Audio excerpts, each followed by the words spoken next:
Our present series is to be concerned with a study of pressure as we experience it in daily living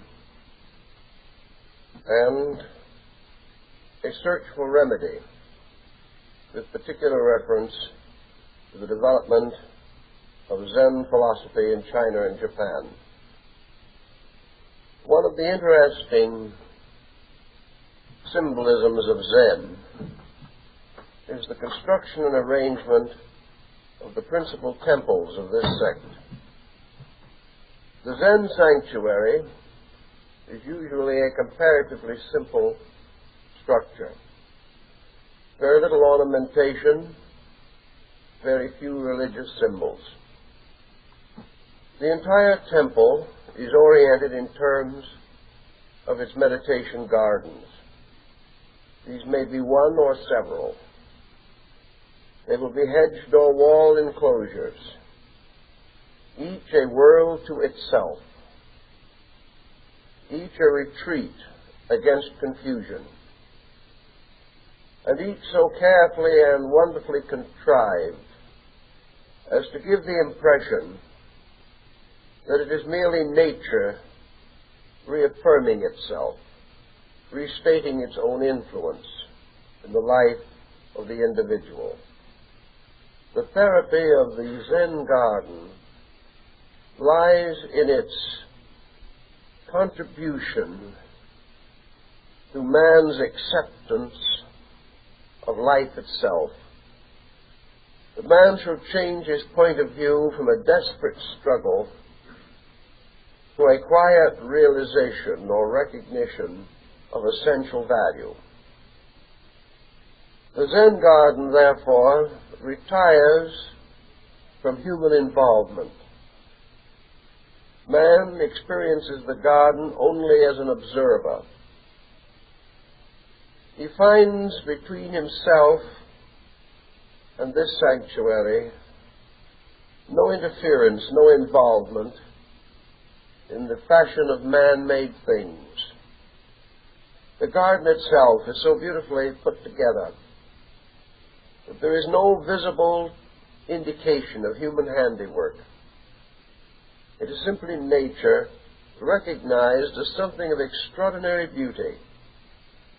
It is as though we looked out through a window to a magnificent scene created by a power infinitely greater than ourselves. This type of garden is very well known not only to the mystics of Asia, but to persons in every walk of life. You may find children making a pilgrimage to such gardens after school, not because they are told to, but because it represents an interlude which they have experienced as important to themselves. Young people, older persons, parents, grandparents, simply come and sit for a little while in this garden for purposes of reorientation in an effort to discover relationship with life, a relationship which is lost because of the illusion and confusion resulting from living forever in a man-made environment. Man-made things move in upon us until we almost come to believe that we live in a man-made universe. And if this peculiar delusion actually controls us, suddenly the meaning of life is destroyed. Life has to have sureties, values, facts, truths that are larger than the contrivances of men. If these larger facts are not available to us as vast forms and patterns of strength, we suddenly find ourselves extremely weak. We have no support, no strength, no reserve against pressure. So the Zen garden represents an area that is without pressure. something to be experienced and to be accepted without even creedal considerations. You do not have to believe anything in order to enjoy the garden. All you need to experience is the need for that garden. Today in our Western way of life, we are all experiencing need. Need for some type of internal quietude. Unfortunately, we do not all have Zen gardens available to us. Nor would we probably choose to attend them even if they did exist. We have a different attitude on these matters. Yet regardless of our attitudes, we are the victims of the one common difficulty which is experienced today entirely over the surface of the earth, and that is pressure. So for the next few Wednesday evenings, we want to study pressure as we experience it in daily life. And we want to see whether there are some defenses that we can use in an effort to restore our own securities. Our first line of defense against pressure, of course, is our equivalent to the Zen garden. Where in our lives is there an area without pressure? What is there in our pattern of things which constitutes at least a temporary release from pressure? Now, in the West, we have always assumed that the change is the rest, that the individual engaged in certain activities finds peace or relaxation merely from shifting to another activity. Here in the West, we are afraid of the horrible possibility of not doing anything. We feel that we cannot rest in a state of inertia. We say that we are too active-minded, that we are too positive, that we are too drama-conscious to permit ourselves to simply fold our hands and do nothing, even for a moment. So to us, release is merely a transference of a point of interest from one pattern of excitement to another. We are afraid of this letting down circumstance. We are afraid of simply resting. In fact, we have almost no experience in resting unless we are one of that small group of extremely lazy persons who have very little respect in our society. We are either lazy in the negative sense, or we are frightfully occupied. We do not recognize or understand this release from action, this release into recuperation. Actually, if we were all as busy as we think we should be for the 24 hours of the day, none of us would live very long. So we do have one escape from all of this, the one inaction that we know, and that is sleep. Sleep is a condition which, as far as the busy man is concerned, is nature's complete waste of time. Many persons resent sleep because it interferes with activity. They grudge themselves even rest. But when fatigue comes upon them, they have no choice. Sleep, therefore, represents, in a sense, nature's pattern of correction. It is the individual achieving a complete letdown by the loss of consciousness. Having ceased to exist as a person, he finds himself unconscious but free of tension. That is, of course, unless he is carrying tension into sleep. This may happen, but still, in the large, sleep is release. Now, in this state of release, why is man released? Is it simply that it is his loss of self-awareness Probably this is the dominant factor. Having ceased to be aware of self, of the tremendous pressures of self-purpose, the individual suddenly relaxes. Zen might define it in this way, that the individual can never relax until he loses the compulsion of his own selfness.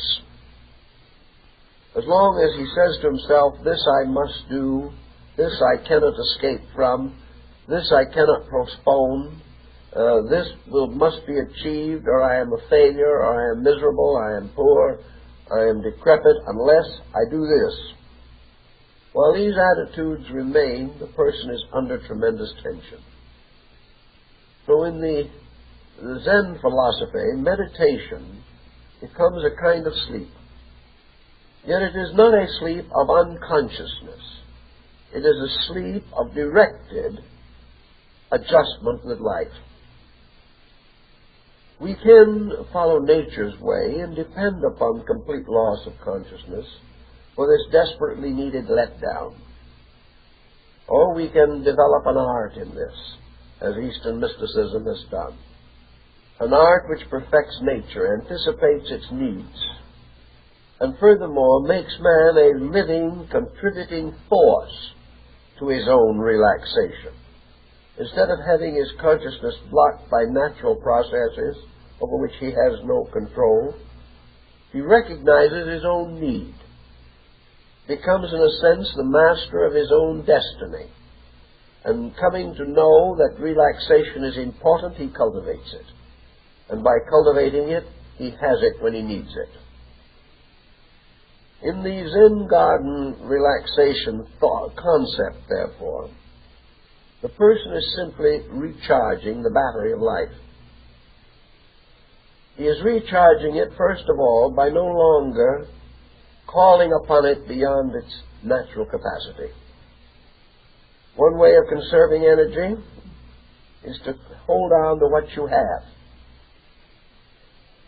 Man cannot actually, positively create energy, but he can administer the use of it. He can guard himself against the waste of it. He can use his energy allotments as wisely and as skillfully as his intelligence permits. To do this, he must be conscious of this allotment. He must become aware that his energy is one of his responsibilities. He must administer it as he administers everything else in the life he lives.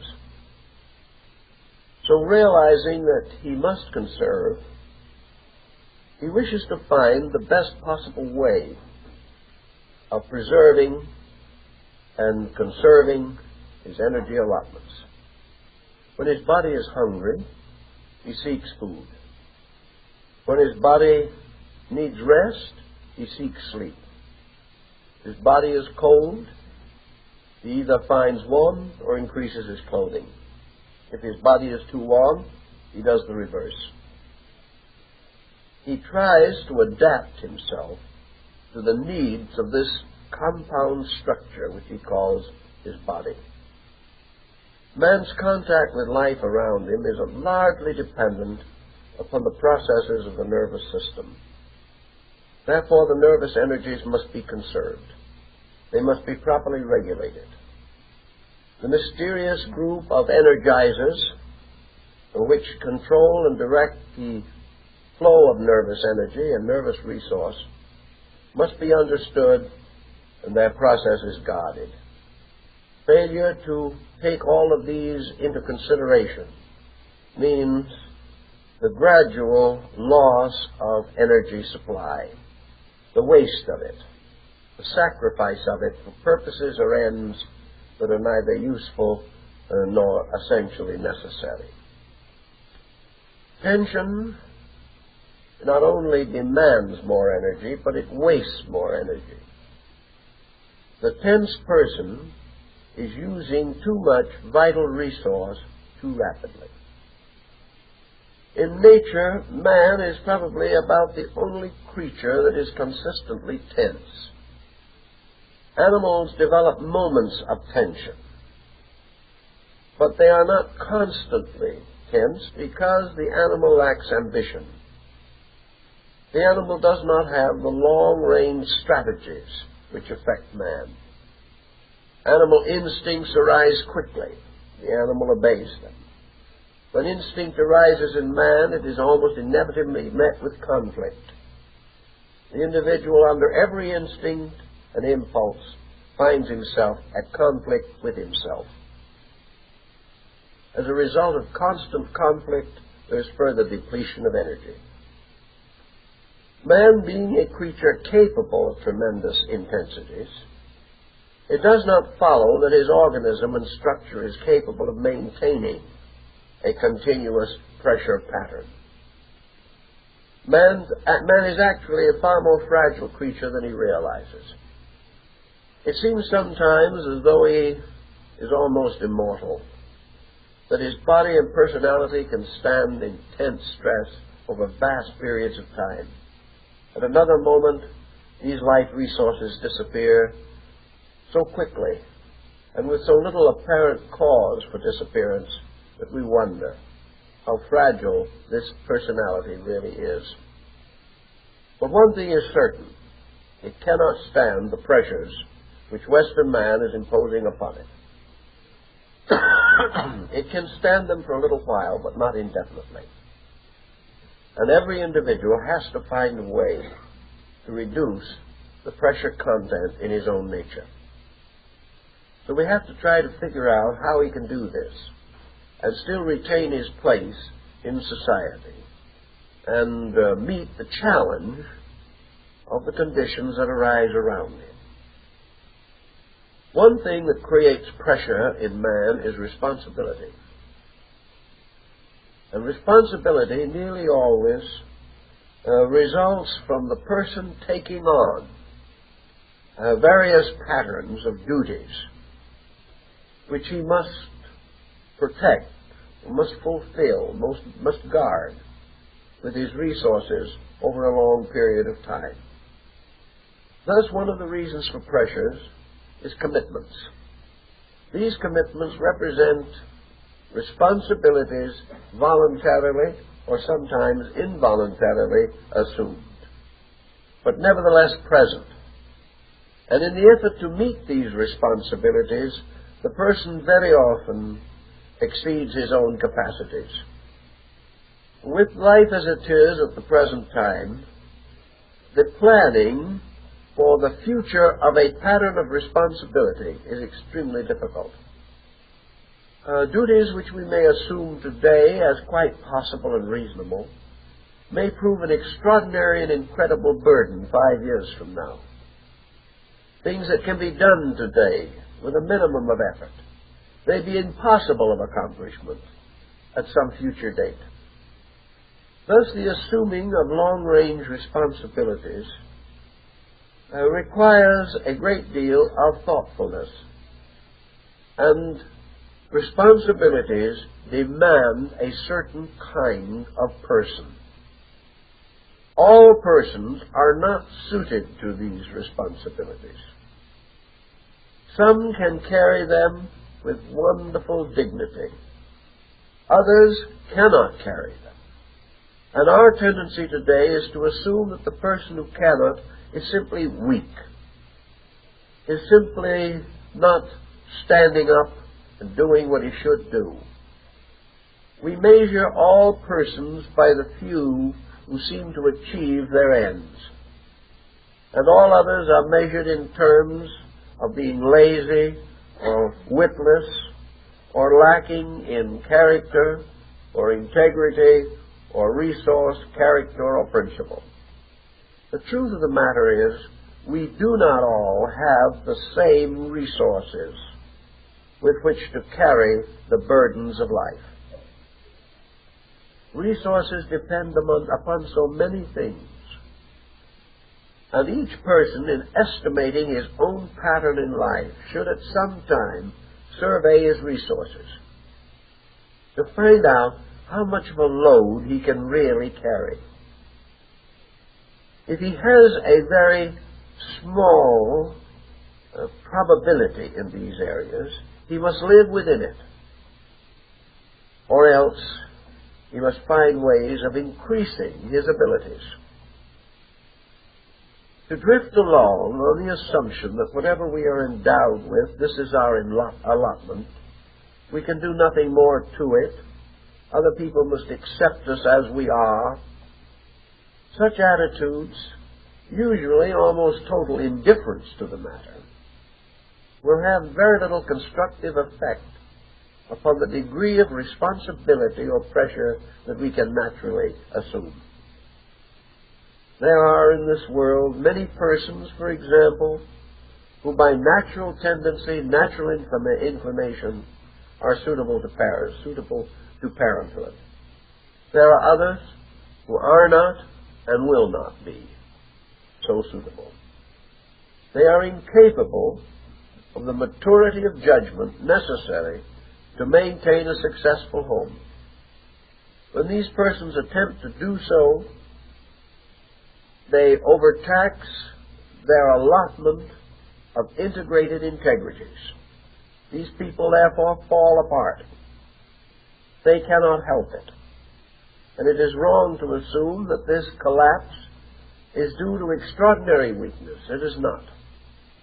It is rather due to the lack of organization or integration of resources.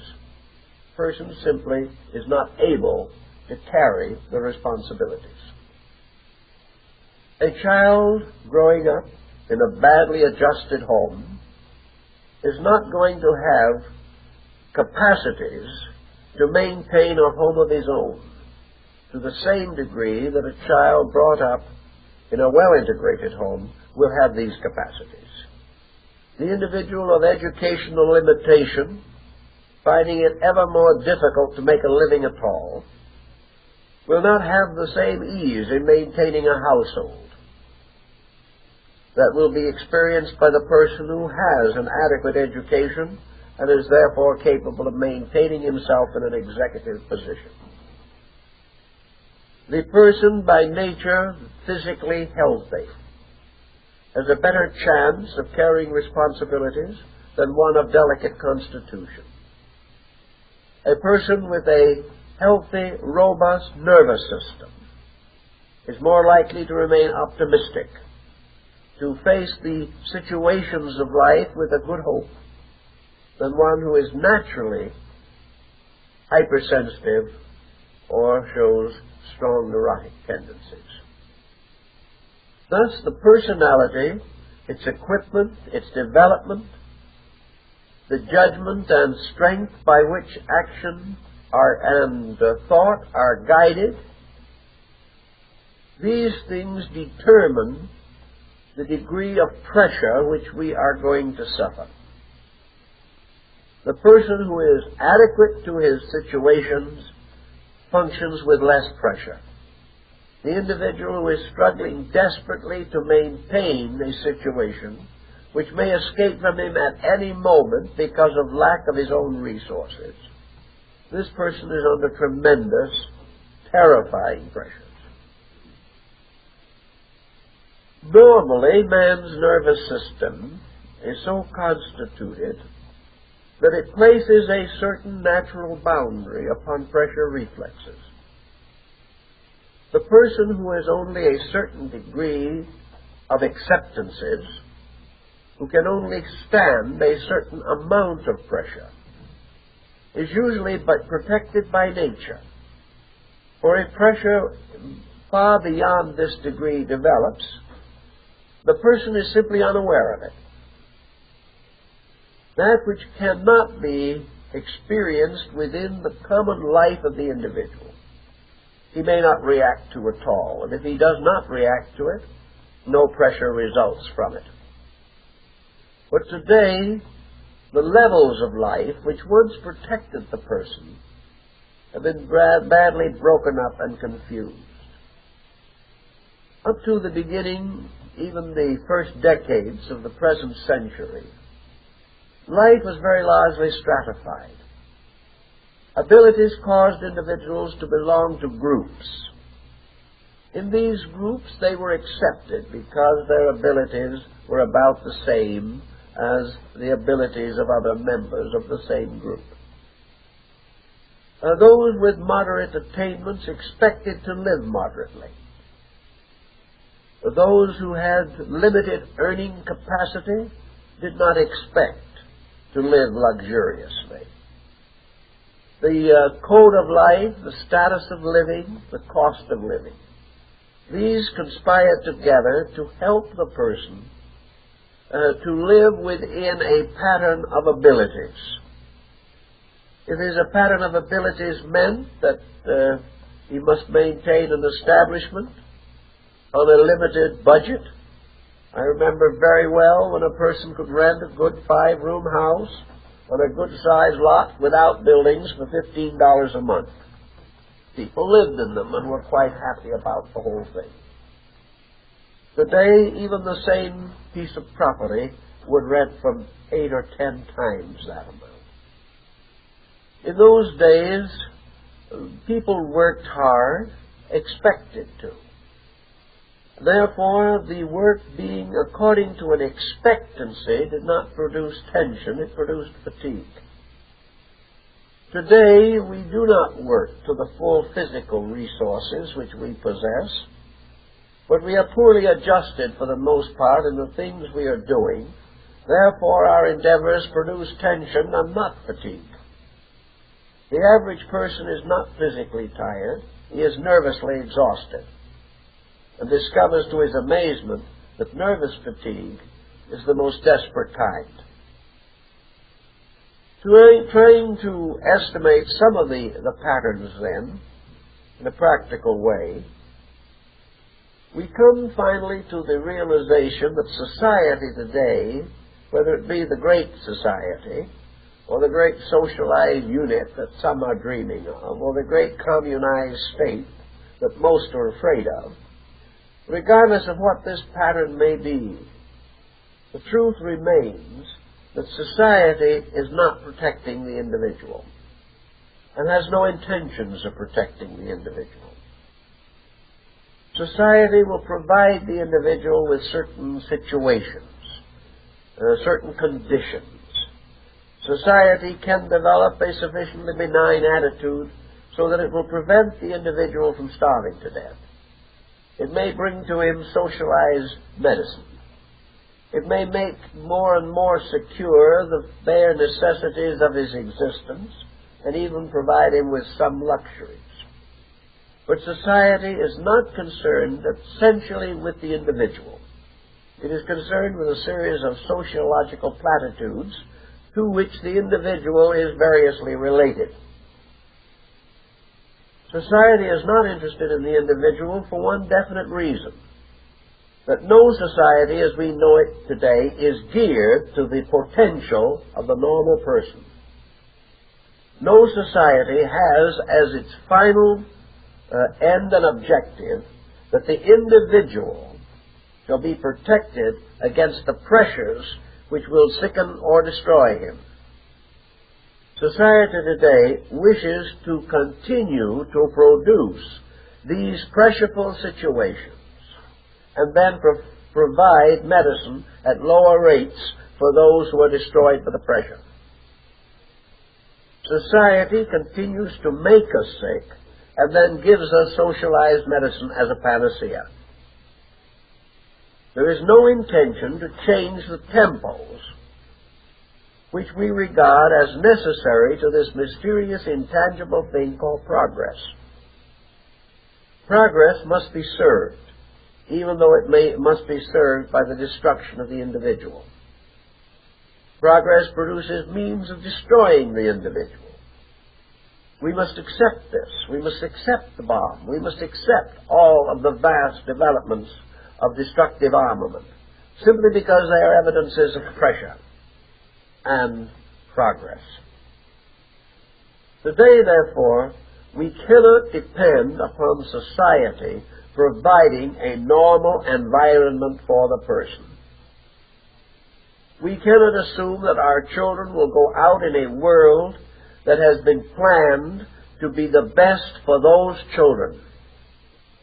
It is not going to supply these children with the type of environment which will conserve their emotional resources, give them calmness and peace within themselves, and assure them a moderate degree of success without the terrible competitive pressure that destroys health. What society is really producing is instruments for the advancement of its own purposes, quite aware of the fact that these implements and instruments are going to be destroyed by society, but that they are expendable, and that there will always be a new generation of young and hopeful persons to take the place of those that are destroyed by so-called social pressure. To face the situation, then, means only that the pressure problem must be solved by the person. It will not be solved by the school system. It will not be solved by science. It will not be solved by sociology. It will not be solved by industry or politics or economics. It will not be solved by raising wages or increasing insurance premiums. It will not be solved by the multiplying of social benefits.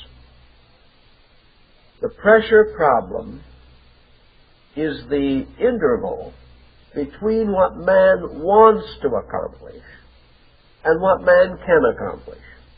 And this interval widens every day because his mind is capable of visualizing a kind of world that his body is not capable of building, that his strength is not capable of maintaining. So the person has to take over the administration of his own life. He must decide what he can do and what he cannot do. He must decide to the degree that he wishes to commit suicide to maintain the psychic pace of his contemporaries.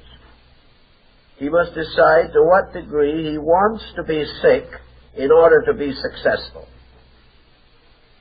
He must try to decide what his standard of living is worth to him, what he wants to have out of life, what he expects to achieve in the span of years allotted to him. And he must try to free himself from these exaggerating and distorting mental, emotional processes that lure him on to a way of life that is inconsistent with every simple fact that we know to be true. If we are willing to sit down and think through our resources, then we can lay plans. We can view life as a challenge, but not as an ogre that is determined to destroy us. We can play life skillfully as a master gamester plays his game. We cannot win this chess game of life in the sense that we are going to ultimately attain victory over living. We can, however, win to the degree of having a useful, comfortable, and reasonable life while we are here. Pressures nearly always arise from unreasonable and inordinate demands on the part of the individual. His desires for things which he cannot or will not earn. And then the various disgruntlements that arise from his lack of adjustment to his own standard of demands. Putting it this way, the individual, to solve pressure, must become more in himself or demand less. There are two ways of satisfying need. One is to have more, the other is to need less. Diogenes was the master of this equation. Today we have the right perhaps more than at any other time in history, to make demands upon life if we are willing to meet these demands by an adequate expression of personal resolve. If we wish a certain measure of success, we have a right to strive for it. But we have no right to expect this success by bluff or subterfuge. The bluffer and the deceiver are immediately tied into terrible tension problems because they are insincere and insecure. So the person who wishes a life of rich fulfillment must plan and build according to the pattern of his own hopes, beliefs, and convictions. He must find ways to fit himself for the things that he wants to do. Years ago, I knew a young man who, by a strange fluke, was given a job, an important and critical job, in an airplane factory as a designing engineer. He had never taken a course in engineering. He had never taken a course in draftsmanship. And these were the two subjects he had to use all the time. He was a good bluffer. He was able to keep this job without anyone realizing or finding out that he did not know for nearly 10 years, simply by carefully copying the work of others, by studying a little, by asking for a few judicious questions at the right moment.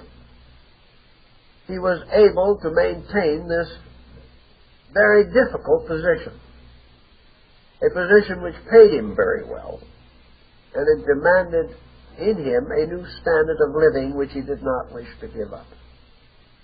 In 10 years, however, he fell apart. He could not continue the bluff any further. He was hopelessly wrecked, nervously and emotionally.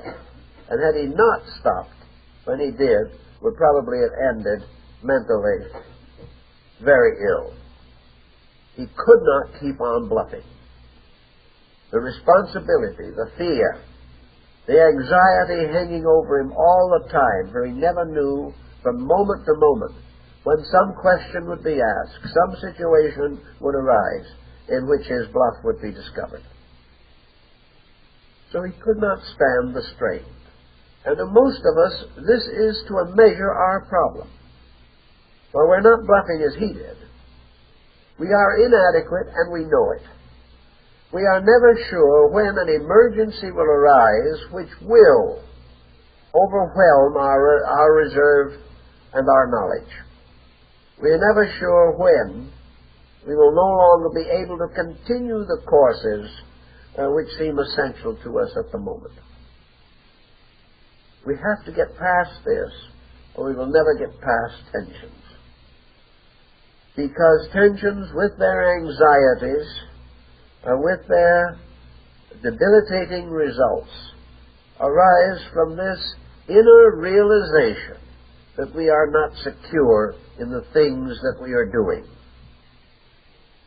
To meet this natural problem, we know that today experts in nearly every field are going back to school every year. The graduate engineer, graduating at the top of his class, could not pass the final examination for a class 2 years later than his own.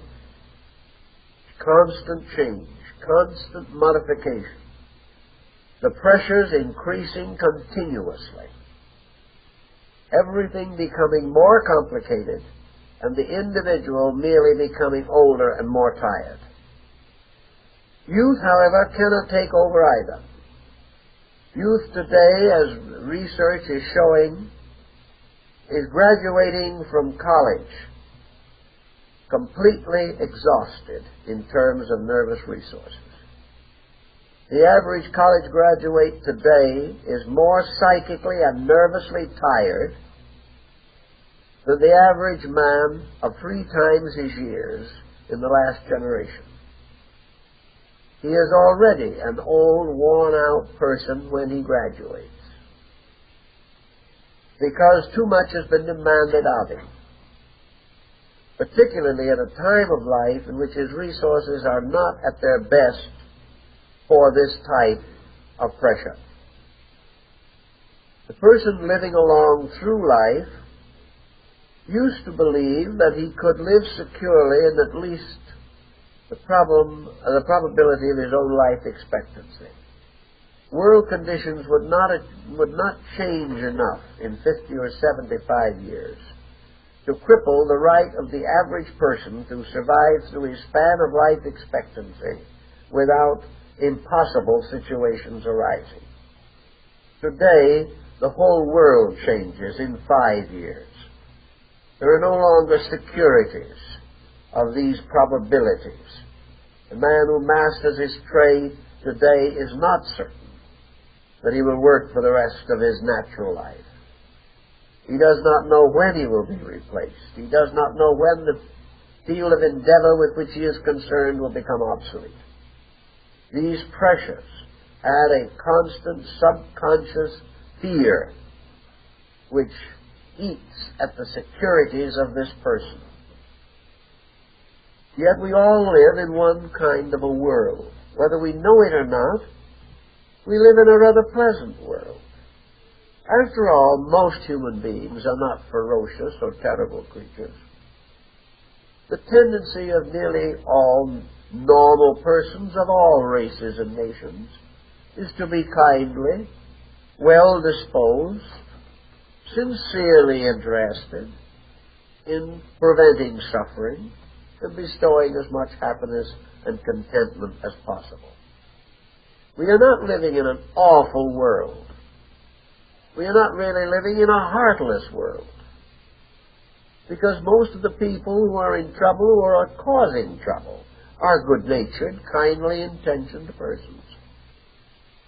They are all dominated by some kind of a strange, abstract pattern, and this pattern grinds all of them into the same ultimate fatigue situations. It is not that it is a nasty, terrible life that we live. It is that we have gradually set up patterns and standards and attitudes which are commonly afflicting us all and making life a desperate and difficult cycle for hundreds of millions of human beings. And out of the pressures and difficulties and stresses of these patterns come disorientations of mind and emotion. And what we call really nasty people are mostly merely very tired, disorganized, disoriented people, nervously exhausted, and therefore incapable of normal, happy, well-adjusted function. The Zen situation takes this particular problem under consideration very definitely. And one way perhaps we can approach it is by reference to what is called the no mask. In Western psychology today, some schools have the term the persona, or the mask of the person which he wears before society. This mask represents the individual's defense. It is the person he wants others to see. It is the person which is the product of ambition and bluff and pressure and tension.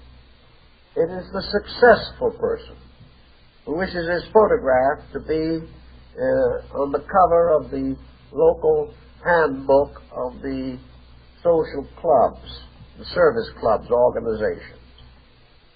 It is the face of the young politician rising in the world, and of the old substantial broker at the head of his corporation.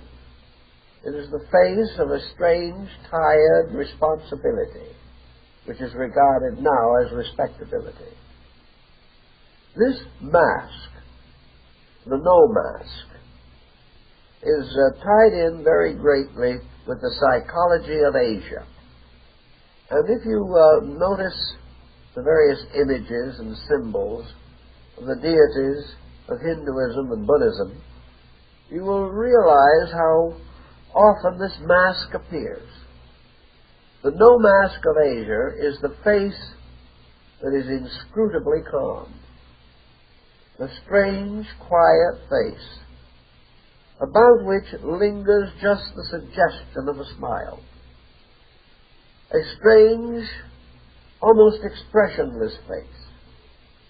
Western people, observing this expression on the face of their Eastern brethren, are inclined to assume that it is a mask, that this Oriental person is wearing this expression as having cultivated it for years in front of a mirror, that this expression is something that he puts on for a purpose, and that behind this expression is all the confusion, all the intensity, all the uncertainty of Western man.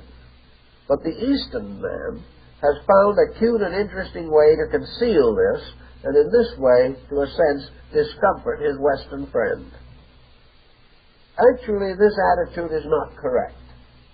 The no mask of Asia represents a cultivated internal integration. This expression represents 2,000 years or more of civilizations and cultures and ways of life that have been founded upon self-discipline, that never for a moment does the conduct of the individual escape from the pattern of that individual's conscious concept of value. In other words, this no mask has been developed through thousands of years of self-control. It is not an expression put on. It is an attitude of consciousness moving out. And the face becomes the symbol of this attitude of consciousness. Some years ago, there was an illustration, I think it was in Life magazine. A photographer had taken a picture of a crowded intersection in New York City. And in this picture, there were at least 100 clearly visible faces, sufficiently well photographed, although the persons did not know they were being photographed, so that you could study the characteristics of expression. At the time the picture was published, the caption was placed underneath it, pointing out the interesting fact that in this nearly 100 faces on the street, there was not one with a smile. 100 faces, 100 glooms of one kind or another. Every one of these faces was loaded with tension. They were all grim, locked faces, with deep furrows in the corners of the mouth, furrows that slanted downward, to give a strangely grave, sad, melancholy kind of expression. Deep-set eyes, heavily shadowed by the light even upon the aquiline features of Western man. Faces loaded with pressure, loaded with grim resolve.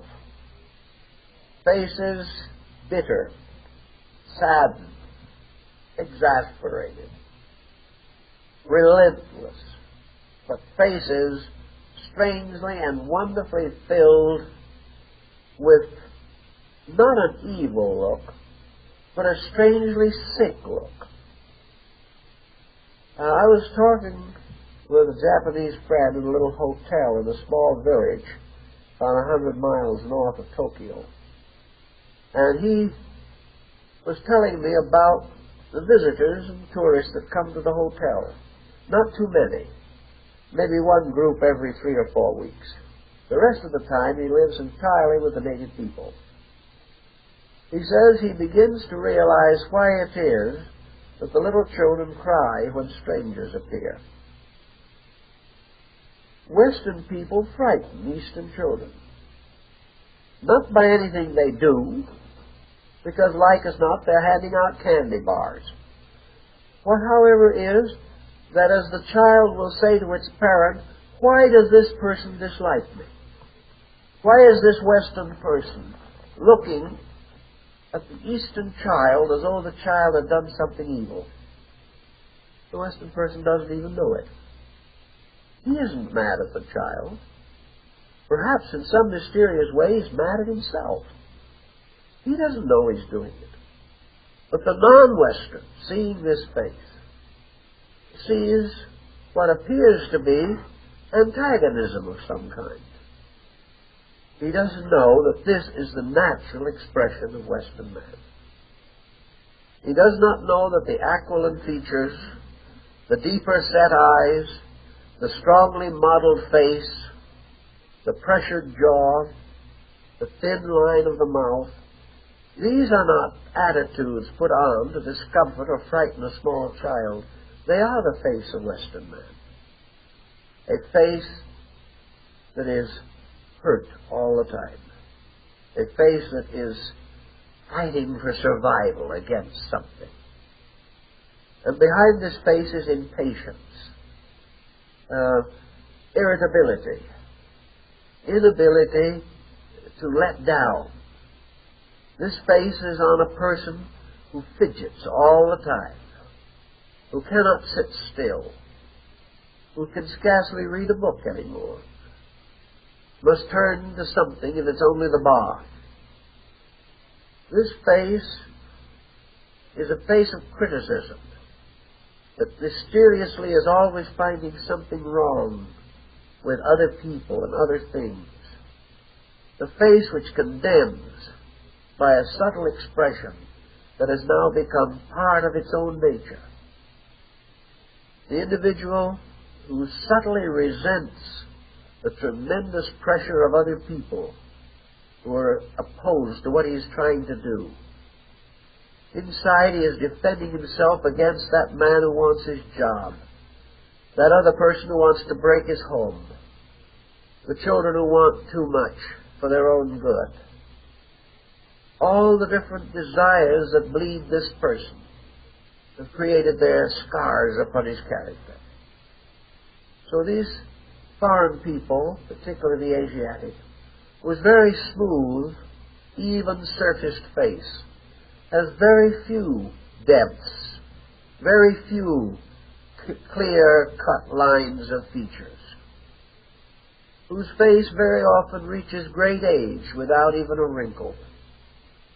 A face which is strangely bland. This contrast is extraordinary when you begin to study it. Perhaps it is all racial type, perhaps that is the way the Eastern face is. I wonder, however, if it isn't to a certain degree associated over thousands of years with the Eastern life attitude, the attitude of facing all things with quietude, without these intensities, without these pressures with which we are so commonly familiar. One thing that is obvious from Eastern psychology is that the Eastern person has never reached that attitude that we have of demanding pity. The Easterner does not want other people to know his troubles. He does not want to have people say to him, "Poor old man, you're standing much too much." He doesn't want this. He does not want anyone else to know his sorrows or his pain or his responsibility, for the simple reason that these things are his. If he has joys, he shares them. If he has problems, he keeps them to himself. If people have problems, to advertise them is only to admit weakness. So instead of the person expounding all his grievances and expecting to be thoroughly sympathized with, The Eastern individual assumes that his grievances result from his own stupidity and they are his own private business. And he hopes that he will not impose them upon other people. This is a strange point that we find in Eastern philosophy, that it is bad enough for each individual to carry his own burdens, but it is entirely too much to burden other people with our burdens. And to do so is to indicate lack of character. There is no applause for weakness. Thus, the expression of the mask, the no mask, is one in which the person keeps his own counsels, keeps his own secrets, solves his own problems within himself the best he can, and never under any conditions feels that it is proper or right for him to demand understanding from other people. His life is not best because he is understood, but because he learns himself to understand. His philosophy has been built upon this. Another interesting phase of this mask is that we notice in watching Eastern people that when the face relaxes, as in sleep, or as in conversation, or when the individual forgets himself, the face almost always relaxes into a smile. When the person is not trying to have an attitude, is simply releasing his entire nature from the pressure of controls of all kinds. The Eastern person does not fall into a sourness. He doesn't suddenly have a sad and ancient look about him. Relaxation is not negative. It does not mean that he gradually passes into a kind of stern, sad, silent expression. The natural relaxation seems to be to smile. The smile as an expression is infinitely more used in the East than it is in the West. It overcomes practically all language barriers. When no one knows what to do about anything, a big grin indicates that everyone is doing the best he can and hoping for the best. If he can't find your luggage, he smiles. He is doing his best. I told a man in Tokyo that the Tokyo Travel Bureau put me on the wrong train. He was convulsed.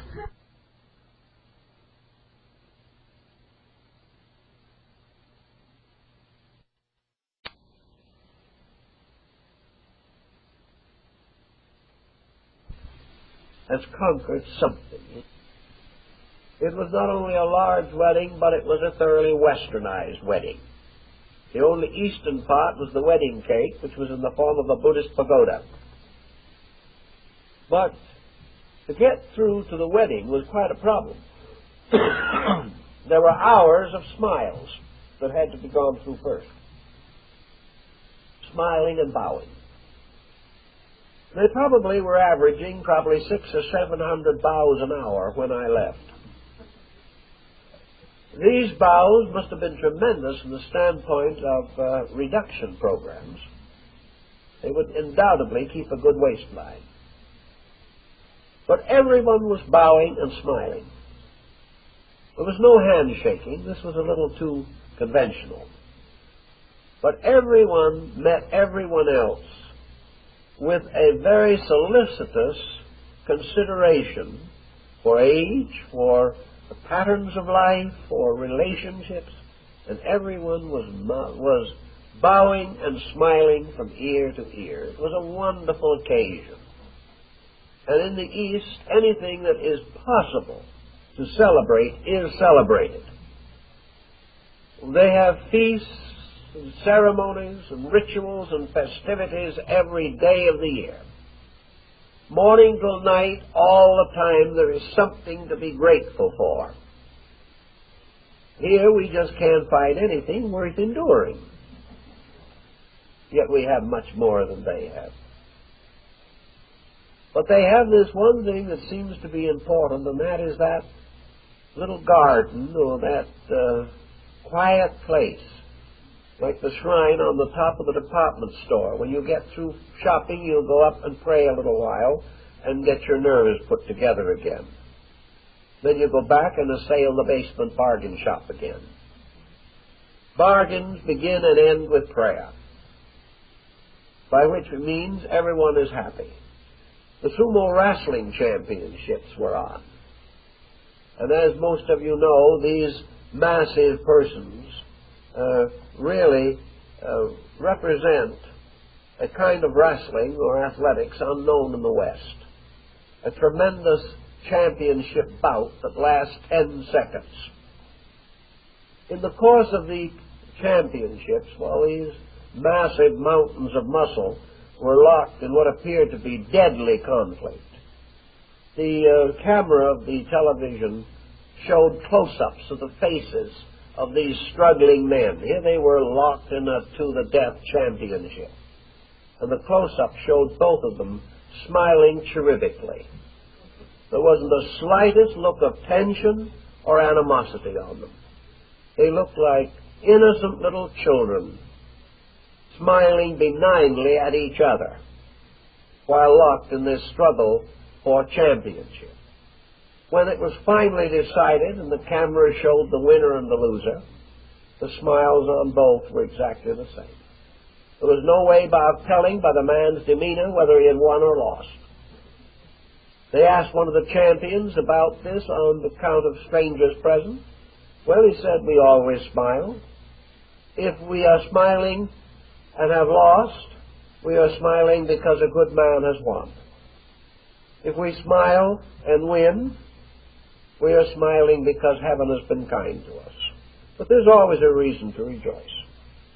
Even a loss should not interfere with our being grateful that we have been good sports, we have done the best we could. That's all there is to it.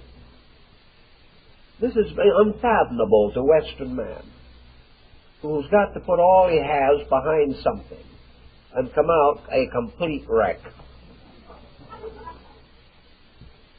Tension in this kind of living naturally tears us very much and leaves us without too many resources against tomorrow with its new burdens. So let us at least try to gain a small lesson from perhaps our Eastern neighbors who have some rather interesting things that they can share with us. And one is to work for this childlike way of acceptances in life. A way of life in which we are not unhappy because of burdens. We have only one reason to be unhappy, and that is if burdens make us unhappy. Then there's something wrong with us. But we are not to be miserable because someone else has more than we have. That others should have more is very fortunate for them, and we should rejoice for them. It just doesn't occur to us that there is always some way of adjusting the mind so that it takes the hurt out of our own thoughts, that we are no longer desperately injuring ourselves.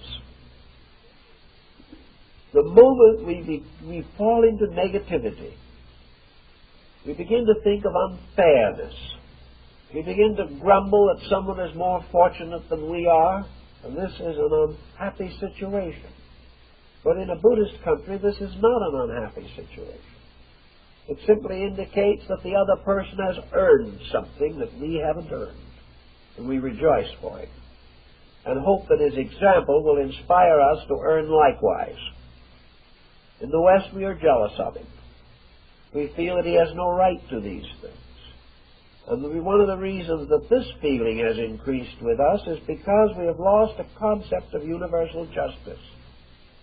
Western man no longer believes in a universe that is controlled by a divine plan. To us, in the Western world, the universe is anybody's opportunity.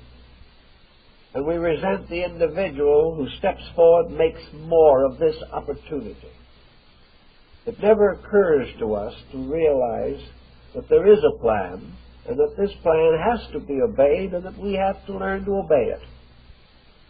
We have not any longer any faith in the integrities of things. We have no faith that our own good deeds will ever be rewarded, therefore we are not very much concerned in maintaining them. We believe to the moment that it's every man for himself and the devil take the hindermost. And we live this way. And naturally, we are sick, tired, and miserable. In the Zen garden, we become capable of a certain quietude inside ourselves. And if we achieve this quietude, if we once experience it, if for even a few moments we actually can experience peace of soul, if the possible good that can come to us is known to us, even for a few moments, it is as though a wonderful light came through a cloud. The individual who finds this peace in himself is born into a new universe of values. He is born into a better world than he has ever known before. He suddenly discovers that the whole pattern of things is nothing but his own acceptances and his own rejections. That the mad rush of people around him cannot make him happy and cannot make him unhappy, unless he takes sides with the wrong group in some way. That actually, regardless of everything, we are all free until we become enslaved to an attitude. And then we cannot liberate ourselves again. We none of us ever have an enemy until we make one. And we never have an adversary till we acknowledge him. We are all of us creating these psychic intensities which bog us down. And there is really no reason for them. We have to gain the strength, however, to live as people before we can overcome this. As long as we are afraid of public opinion, we must remain stupid in order to enjoy the high respect of others. But when we no longer care and no longer are willing to be miserable simply because it is fashionable, then we can see through these patterns into something different and better. We have a wonderful kind of life of our own.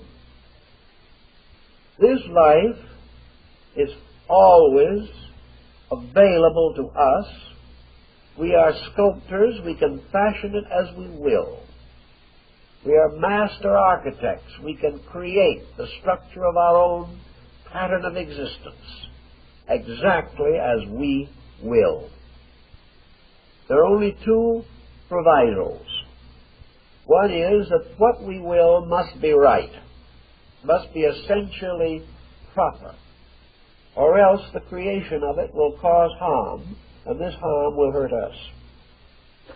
But assuming that the thing we want to do is reasonable and proper, we have the right to do it.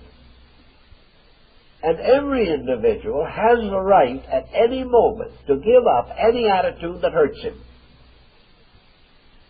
If anger has worried you and injured you and disturbed you for a lifetime, there is never a moment in which you cannot renounce it. There is not a time in life when any fault or failing that we possess has to be maintained. Sometimes we may say that if we shift our point of view somewhere in the midst of life, it will upset the pattern of our ways. But most persons' patterns of ways are so bad that they can well stand upsetting. We will all be better for it. The fact that we have nagged for 20 years has no reason why we have to nag even once more. If we have worried ourselves and our friends and our relatives and our neighbors and our enemies into decline for the best part of a lifetime, we do not have to continue this. Even one more worry must be decided on by ourselves. The moment we refuse to maintain that which is no good, we are free from it. Tension is always associated with negations, with preserving or maintaining things that are not good. How can we look over life, even in our own small spheres of personal influence, and not be aware of the fact? How can we study our own health patterns without accepting the effect of our attitudes upon our health? How can we overlook the fact that negative or destructive attitudes always make life less attractive for us as well as for other people? How can we overlook the fact that the moment we relax away from wrong attitudes, we cease to build tensions? Nature will not automatically destroy the habits we have built up. Tensions are habitual in our way of life. Our parents had them and their parents had them. The story of Western man is a story of 2,500 years of tension, with over 2,000 wars during that period of time as monuments to tension. Nature will not take this tension and wash it off as it might clean the slate marks off of a blackboard. Nature will continue to build up habit patterns because nature is like that. Yet with every habit pattern that is wrong, nature steps in with a consequence that is painful. Thus nature is forever reminding us that any destructive attitude we have is wrong, and we must stop it. Now people insist that the correction of these problems is stupendous. I've heard people say, yes, that's true. I know I shouldn't be jealous of Jones, but I am. And every time I think of Jones, I'm jealous of him again. I know I shouldn't, but how do I stop? Jones has things I want. I think I'm more entitled to them than Jones is. I think Jones is a person who is too lucky. And so the person says, I have ability and Jones has the luck.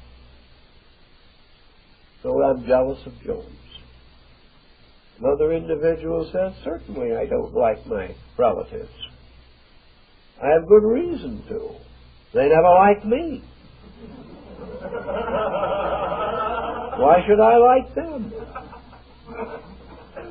You go to one of Jones's relatives and you say, oh, why don't you like Jones? He says that you don't like him. And the relative says, did you ever live with Jones?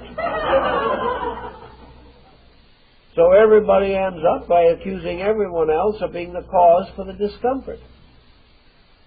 The simple matter is, it's got to break somewhere. The first individual who realizes that this liking is wrong is the one with whom rests the correction. He has to move in and make the adjustment. And usually when one person in a complex of that kind straightens himself out, all the rest of the problem falls apart. It is all being maintained by one storm center. And if this relaxes, the blizzard is over. So in all these things, the question is how to get over them. The Oriental mind suggests the garden again. Just go off somewhere by yourself and be quiet. relax. Look around you and see a world of wonders, a world of miracles, a world of infinite life everywhere manifested. Listen to the song of the birds and watch the tiny creeping and crawling things upon the earth, each fulfilling their destiny for reasons that they do not understand or have never conceived of. Think of how you take all the rocks in the world and toss them together and you make a mountain. And when some vast volcanic strategy creates such a peak, ages to come say, how beautiful is this mountain? Formed out of some terror of nature, yet itself a thing of loveliness forever. Everywhere in the universe, wisdom. Everywhere light and life. Everywhere creatures fulfilling purposes, either consciously or unconsciously. And in this quietude, in this peacefulness of things, who is man that thou shouldst be mindful of him? What is man in all of this, except another one of these marvelous creatures? Man wasn't fashioned to conquer the world. He was fashioned to relax and enjoy the wonder of creation, sharing with life all of the splendor of life itself. Man couldn't in the beginning enjoy all these things because, like the infant, he didn't understand. He did not know. He groped after some grasp or concept of existence. But now he is several millions of years tired.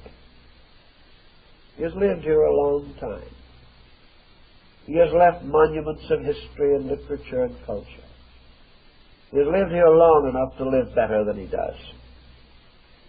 He has enough philosophy, enough insight, enough religion, enough culture and art to create a far better world for himself than he has ever built. Why doesn't he build it? Why does he go on desperately perpetuating the jungle when he is a creature who has outgrown the jungle? Well, perhaps it's because he's thoughtless. Because he has never actually oriented himself to life. He has never really grown up to the point where he realizes that he never can own anything. That his own existence is passing. That he is here for a day. That he cometh forth as a flower is cut down. Because of the pattern of his existence, every inducement is for man to live well while he's here. And by living well, it means to live richly in himself. And why should he sacrifice this possibility of a beautiful hour of contemplation for some strange distorted process, such as trying to build a corporation? Why should he have this type of thing when the same wisdom which he now so strangely uses, if it were properly used, would give him the securities he needs without the terrible tension, stress, and conflict which he has built? It is perfectly possible for the wisdom of man to give him security without hate, to give him progress without death, to give him the unfoldment of his own character without conflict, without fear and anxiety, jealousy and envy, and criticism and condemnations. These things are unnecessary. Man is a better thing than this. He has a better purpose. And sitting quietly by the side of a little waterfall in a Zen garden, watching golden carp flashing in the pool, perhaps the individual can suddenly restore his citizenship in a natural existence. A natural existence which is intended to provide him with time to sit by that pool and to learn to understand the golden carp that swim in that pool.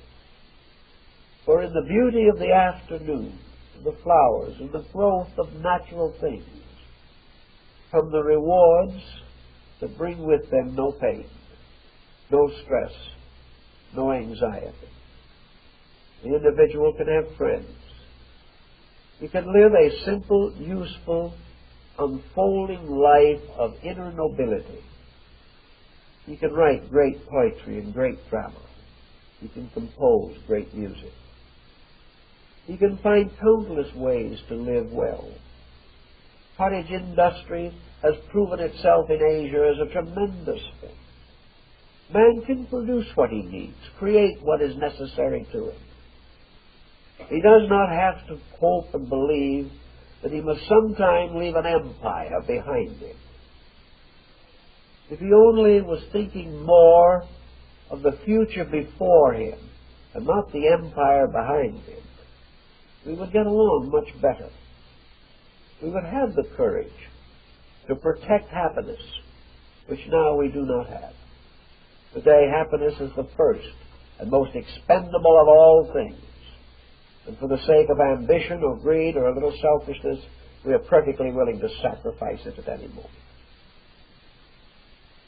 The Zen concept perhaps doesn't enable Western man to quit his job and live by the side of a pool, or experience the quiet joys of Thoreau on the shores of Walden. But the Zen concept can help Western man to adjust a little better to the place where he already is. It can help him to live in the world he is in. It can bring him a little more contentment with his job. It can give him a certain sense of value in simple and direct things. Perhaps it can help parents to be less nervous with their children, to recognize that there's something important in being good parents and not in trying to find a good babysitter. Everywhere, quiet thoughtfulness produces solution, and quiet thoughtfulness relaxes tension. Now, there are tensions that come also from vast collective circumstances of life.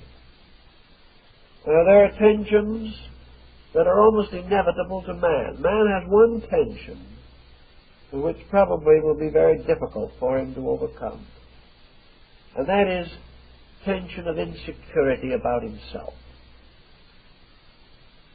Man is always in the presence of his own dissolution. He never knows when in a second all this pattern of life which he is struggling with will dissolve into emptiness. He never knows in what moment he will vanish away from the patterns to which he has become associated. Instead of this impermanence of himself regulating his conduct, it has become his great anxiety. Instead of adjusting to the absolute certainty of change, he builds every defense against this change and fights it to the bitter end, fully knowing that he must lose. This struggle, therefore, against the passing of himself has caused a great deal of psychic stress. It causes ambition to curdle. The individual to say to himself, I must make it in 5 years or 10 years, or it is too late. So man who was born to understand eternity becomes hopelessly tied up with a few dates on a watch which he wears. He becomes completely locked in time. He becomes the victim of the realization of his own transitoriousness, that he cannot survive. Therefore he must hasten. But if he cannot survive, if he cannot endure, why hasten? Because all he is doing is forcing a situation which can never be permanent anyway. If the goal is such that it cannot be meaningful unless it is achieved immediately, then it is not worth achieving at all. The individual will sometime find that through the pressures of society, through the collapse of empires, through the rising tides of political and social change, the man must ultimately return to the simpleness of knowing that he is here for the good that he can do. He is here for the happiness that he can share. The most important things in this world are the kindly things that we can do for each other, the gentle wisdom we can share, the pleasures of protection we can give.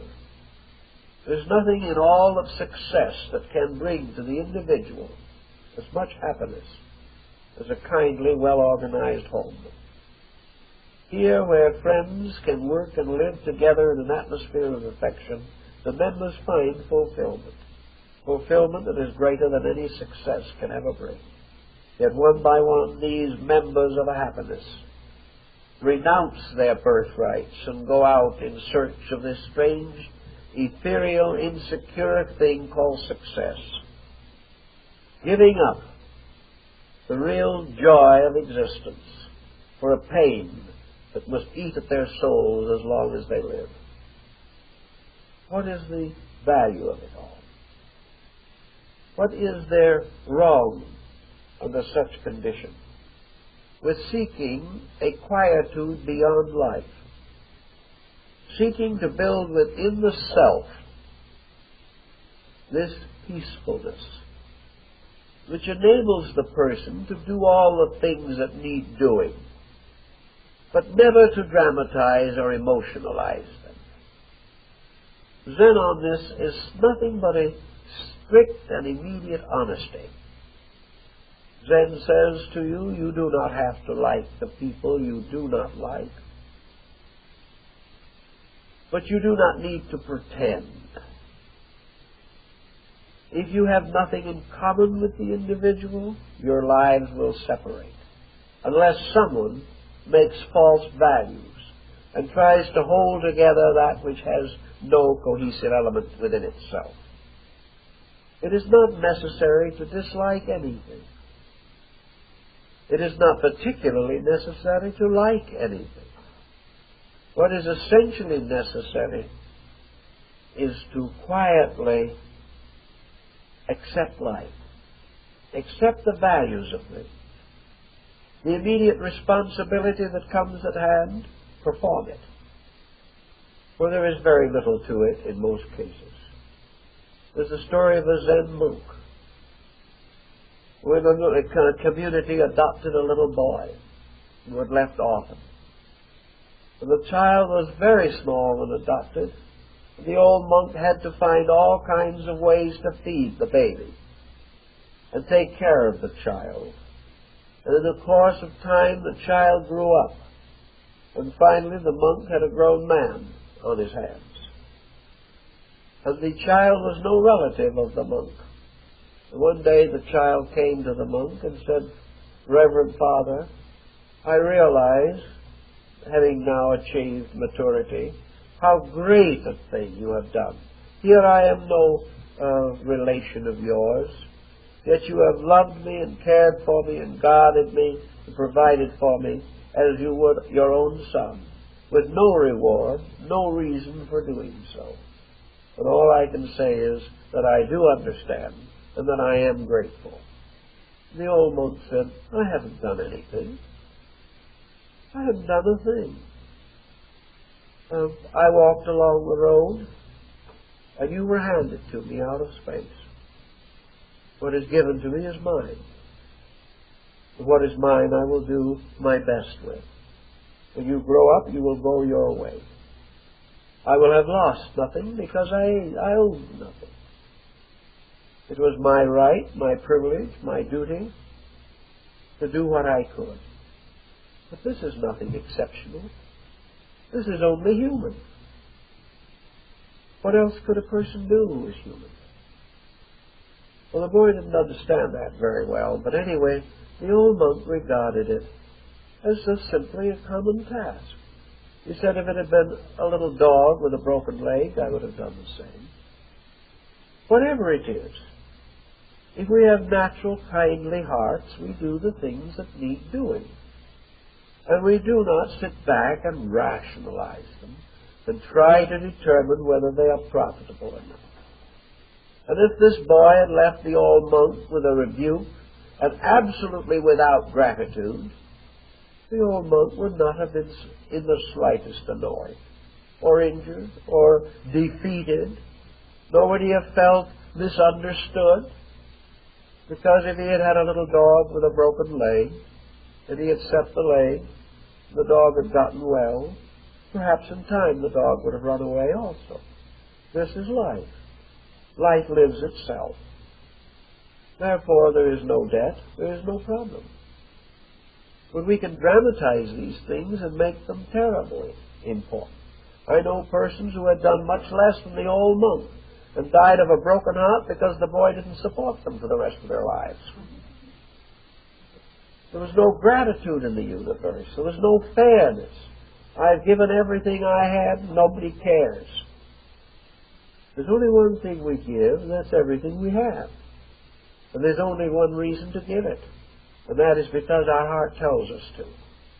And when we are waiting for reward for it, we have desecrated everything. In the Zen philosophy, then, the man going to work works his hours, and works them faithfully. And he doesn't make more coffee breaks than he should. He isn't out to do as little as he can and get as much as he can. If he is a good Zen man, his primary consideration is that the man who employs him shall be fairly treated. And that if a man pays for a certain task, the man who does that task will perform it honorably. These are the important things, not the great question of how many hours or how many nickels. The point is an obligation. When we hire a man, we are obligated. The hirer is obligated to pay. The man hired is obligated to work. If each fulfills his obligation with a right spirit, there is no problem, no dissatisfaction, no hatred, no great conflict between capital and labor. The individuals who work from the heart, who do the things there are to do without regrets, without anxieties, these are the Zen people. They are the people who leave good things after them. And these are the same people who quickly and willingly sacrifice their own pleasure, because they have discovered that when they do, when you sacrifice your own pleasure for a greater need, you suddenly discover a greater pleasure than the one you gave up. For the greater the good that is done, the greater the pleasure in the soul of the doer. Everything is compensated within ourselves, so there is no need to fear. There is no need to worry that others will not recognize our talents. Not important whether they do or not. The only important thing is the talent, for that alone can survive the grave. It is not important whether we are promoted or not promoted.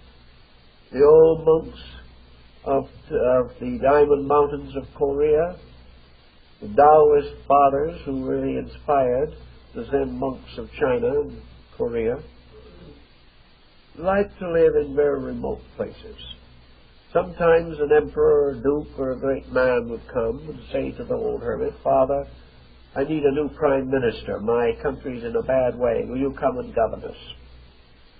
And the old Taoist monk says, "Well, first of all, tell me, is this an invitation or is this a job?" Well, the emperor says, "Well, I've put it that way if you want to. I guess this is a job. We really need you." The old monk says, "Well, if there is a need, I will do it. As soon as the need is over, I will retire, because I have no interest whatever in being prime minister of anything. Because all that a prime minister gets is hardening of the arteries. And no amount of reward can pay him for the jealousies which are heaped upon him by the ignorant. But if there is something that needs doing for the common good, it shall be done. the best of our ability. But we want no compensation, we want no honors, we want no recognition and no flattery. In order to do this thing, we must have the help of the imperial house. The prime minister cannot bring virtue unless the emperor requires it. Therefore, the emperor must set the example. The prime minister will administer the state, and the people will flourish. But if there's any problem here, if there is any catering to the ministers of state, if there is jealousy and bickering, then run the country yourself. You have no place in it for wise people. This was the opinion of Confucius at an earlier date. So these old monks used to come out of the mountains, run a country for a year, 2 years, 5 years, and then hasten back to their meditations and get over it. They had no interest in power. They had no interest in high office. But they recognized duty. And they realized also that regardless of what the office was, duty demanded they had to perform the action to the very best of their knowledge. There could be no compromise. There could be no sellout. There could be no personal advantages. The only way the wise man could live with himself was to do the best that he could at any moment and at every moment, and let the chips fall where they would. This was the Tao way. Later it became the Zen way. It was the way of cutting completely through the involved and complicated knot of circumstances. That where action is direct, where it is arising from immediate experience, where it leads to immediate experience, where the man says, this needs doing, I will do it, and does it. We then have action without tension. But if the man says, yes, I am called to this particular job, but can I afford to take it? Is the salary going to be adequate? Will I lose more friends than I make? Will my family suffer? Will my own future estate be threatened? Would I be better to do it this way or do it that way? Then the opportunity ends in a conflict of tensions, ulterior motives, self-justifications, and strategies and plots. These are the tension things. Every action that is performed has to be performed because of conviction and because of consciousness. If it is done this way, there are no hangovers. To live this way is probably not to escape all tension, but it is to reduce tension to the minimum. And we can start in with little problems that arise in our own thinking. Get rid of grudges first. There's no time for them. In a world in which atomic fission eggs over all of us, what sense is there feuding with our neighbors? Get over all feelings of self-pity, because they are meaningless. We can be sorry for ourselves forever, and all we will do is dissolve in our own tears. Nothing is accomplished. If we observe that certain tendencies of ours have always resulted in trouble, correct the tendencies. Correct them immediately.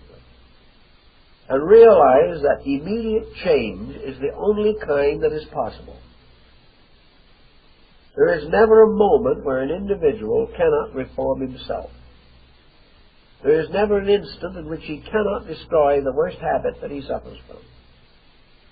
One simple stroke of the will, and he is free of the entanglement. But if he struggles with it, it will be like a 7-headed hydra. And every head he chops off, there will be 7 more spring in its place. But by a simple yes and a simple no, the whole structure of procedure, of formality, of protocol, all these things vanish. Zen is a man of yes and no. When he says yes, he means it. When he says no, he means it. And both answers are unchangeable. This is the end of tension. Decision ends a great part of tension. Indecision promotes it forever. The relinquishing of self which means to get over all insults and all hurts and all griefs and all grievances which exist because of the hypersensitivity of self. This is another wonderful aid to getting over tensions. Actually, the person achieves this end by suddenly experiencing the Zen absence of self. There is no self in us that can afford to be offended. There is no self in us that can afford to brood over real or imaginary ills for one moment. Whatever is inside of ourself is energy, life. And this energy and this life have useful works to do. And all the mumbling and the grumbling is an exhaustion of energy without use. The more we compromise with these grumblings, the more tensions we develop. One of the simplest answers to all these kind of tensions is for the individual to simply laugh at himself. That's where the old Zen monk was a master. The sudden, full, complete, overwhelming realization of the ridiculousness of ourselves. That if we could really see ourselves in our true and native light, we would be stranger and more ludicrous than any cartoon that an artist could devise. A bundle of contradictions tied together with a string of discords. This is man. If we can see this, if we can recognize it, if we can do like the old Zen monk carrying the broom, walking along carrying the broom so that he could sweep himself up whenever the occasion demanded, realizing that all his likes and dislikes are part of the ridiculousness of existence. And actually, whether he likes a thing or doesn't like it is of no meaning, either to himself or anybody else. All his elaborate patterns by which he builds up defenses and finds excuses and finds means of supporting attitudes, this doesn't mean a thing. If the attitude is any good, it'll support itself. If it is no good, nothing can support it. Forget these things. Take the attitude of the garden. Sit down and become an observer of existence. And in an observer, as you see things going by that need a helping hand, give it. Never for a moment, however, allow yourself to take this strange, funny world that man has fashioned and let it seem important. It is not important. The only thing that is important about the world is the part that man did not fashion. The sunrise and the sunsets, the great motions of the ocean, the bursting forth of flowers in spring, nature bearing fruit, and in the winter covering itself with a mantle of shimmering jewels. These things man can observe and contemplate and enjoy. A man can enjoy the nature in his fellow man and in all creatures. Men can sing together and work together, perhaps sometimes weep together. But these things are basically good. They are simple, direct things, and in them there is no tension. The tension is subterfuge, the snicker and the sneer. Tension is artificiality. Tension is the individual trying to create great broken rhythms to bear symbolism to a great broken soul within himself. Tensions are like some strange habit-forming drug. There are ways in which we try to drown the realities which we will not face. It is all actually in life a very quiet Zen mystery.